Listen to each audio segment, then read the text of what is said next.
clutch. This is the gear changer. This is your clutch. This gets connected to your engine, to your flywheel.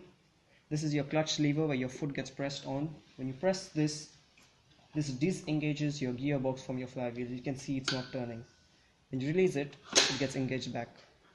This gets connected to your drivetrain, to your wheels, to your differential, and then to your wheels. So your drivetrain comes from here and it gets connected to this lower axle, lower gears. So when your drive comes over here and it goes over here. When you engage into any gear, one of these get engaged. So now when you engage in the first, the largest one will get engaged. As you can see, the largest one is engaged right now. So when you turn it, the output speed is slow as compared to the input speed. When you engage it into second, this one will get engaged. You do not engage it in second.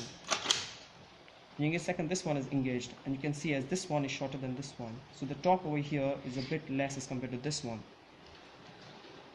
Engage in third. This one is for third, it's even smaller. And fourth one. And for the fourth one, the output is equal to the input, so it's connected straight across. When you put fifth, you can see it's smaller than the input gear. The output gear is smaller than the input. Therefore, the output speed is larger as compared to the input speed. This is in fifth.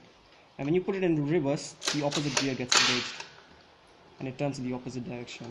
This is a basic on how a gearbox works. In reality, this whole gearbox is full with oil to avoid friction and to reduce heat. Thanks for watching.